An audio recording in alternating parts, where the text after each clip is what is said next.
Ayo, what's up? Welcome back dito sa ating channel dito sa Moves TV.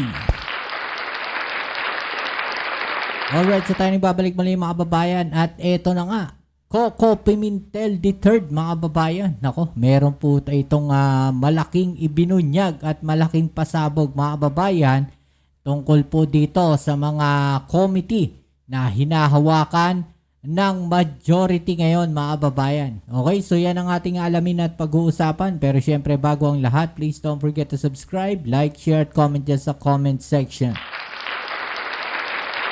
At shoutouts na rin tayo sa mga followers, subscribers natin dyan. Maraming salamat sa inyong suporta. No? Lagi po kayo nandiyan dyan. Maraming salamat po sa mga nanonood palagi dito sa ating channel. Shoutouts po sa inyo. Alright, so ito na nga mga babayan, di ba? Noong nakaraan, napanood natin.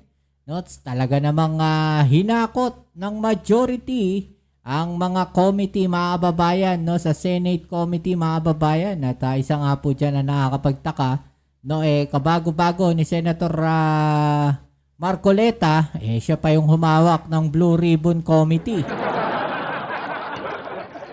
Ang tanong, nagkaroon nga ba ng lutuan mga kababayan? Dahil halos wala pong natira, no, na committee para sa minority block at karamihan po nasa majority block mga kababayan at syempre ang majority block ito po, no, ang mga kaalyado ng Duterte at syempre si Chis Escudero. Naluto nga ba mga kababayan, no? Alamin natin yan, no? Dito sa malaking pasabog ni Senator Pimentel mga kababayan. At ito, ihahatid natin yan sa inyo ngayon. Alright, let's go. Very good to hear from you. Kasi po, kami medyo gusto naming maliwanagan dahil nagkaroon na nga po ng first batch ng Division of Committees. Ano po? Ang unang tanong dito, of course, the majority, yung mga nasa majority po, ang unang bibigyan ng mga choice committees. Eka nga, tama po ba? Tama po yun.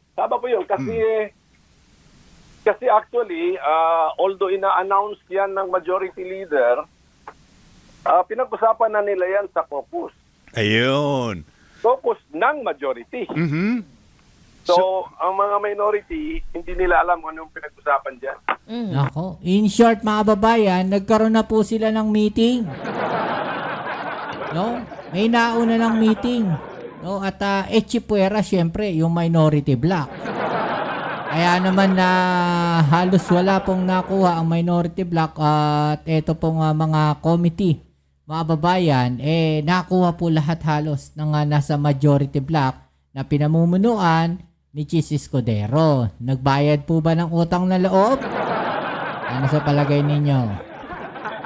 Okay. So parang ano to, parang negotiation ang caucus. Ano po, yung tipong, sa kanino natin ibibigay ito. Pero walang botohan. Yeah. Oo, di po ba?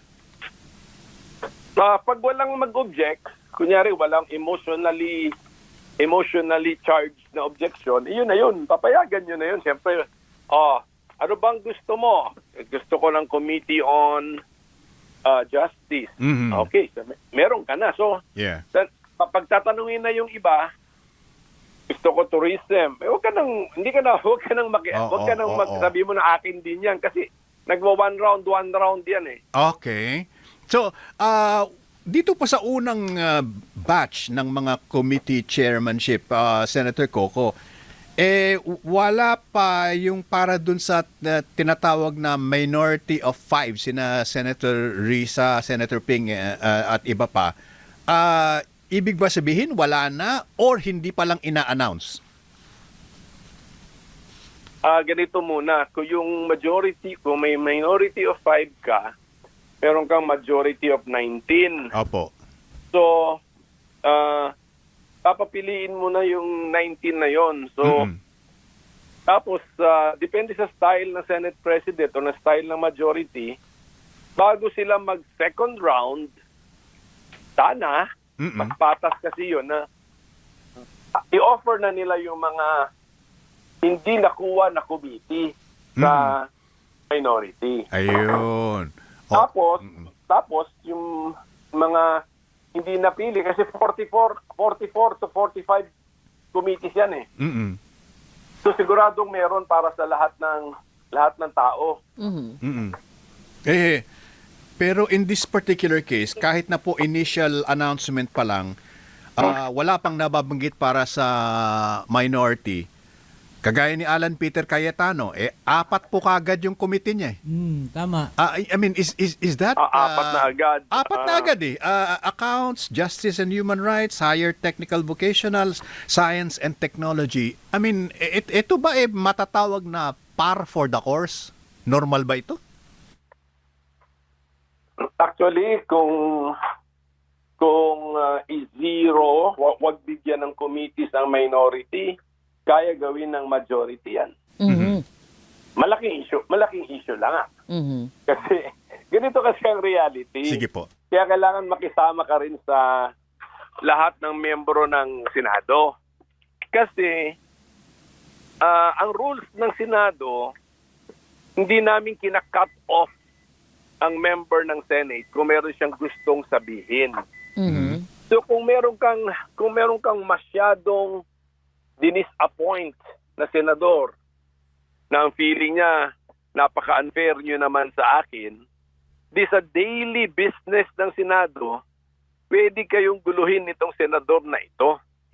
So kailangan makisama din na kung gusto niya ng committee, bigyan nyo rin ng committee.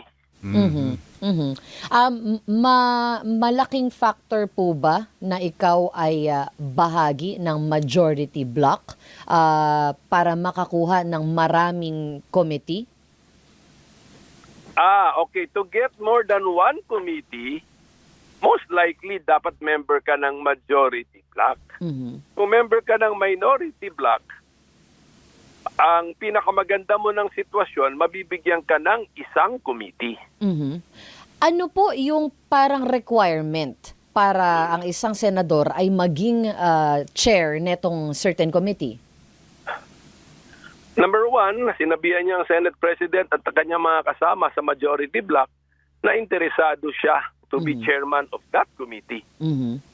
So, sa Justice Committee, lamang ang mga abogado kasi pag merong non-lawyer na magsabi na gusto ko maging chairman ng Justice Committee, medyo yung mga kasama mo sa majority block, magtitinginan yan sila. So sabihin nila, bigyan natin to sa lawyer.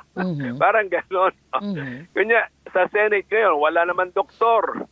Kung may doktor sana dyan, kung gusto niya maging chairman ng Committee on Health, most likely Malamang. sa kanya ibibigay. Yeah. Hindi po ba win away yung dami ng committee na maaari mong hawakan doon sa kapabilidad mo na mabalance ang oras mo para tutukan ng mga ito?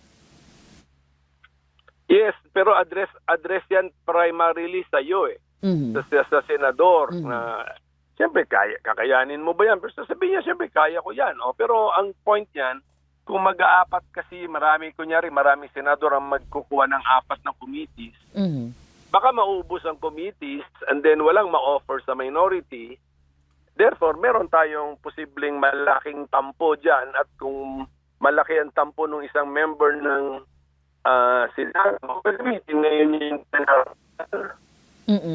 to talk about any issue and then hindi siya ngayon pwedeng i-cut off. Therefore, yung business of the Senate, posibleng mabulabog o madelay. And pero tapos kung humihingi lang naman din ng one committee, kasi kung member ka na minority, medyo out of the ordinary na mag-request ka pa ng 2 committee, di ba? So sabihin, kung mag-request ka ng 2 committee, sabihin na, sumama ka na rito sa majority. So, hindi naman siguro ganun kabigat na mabigyan ng minority ng tag-iisang committee kasi 45 committees naman yan. More than 40 ang committees. 24 lang po ang senador. Okay. Senator Coco, so lumalabas sa explanation at discussion natin na ang pagbibigay ng mga komite sa mga senador ay based mostly on personal reasons at walang masyadong kinalaman ng qualification, expertise, and track record. Yes. Oo. Kasi na-judge na ng taong bayan yun eh. Nung nanalo ka bilang senador, ginudge ka na ng taong bayan na nationwide pa. Sabi nila, gusto namin ito, maupo sa one of the 24. Ganun. So, hindi na i-question yung basic capability. Yeah, Taong bayan na po ang nag-judge noon. Ito, very specific subject matter na lang. Kunyari, tourism. Wala namang may gusto ng tourism. Isang senador lang. Ba't di mo ibigay, di ba? Yeah, oo.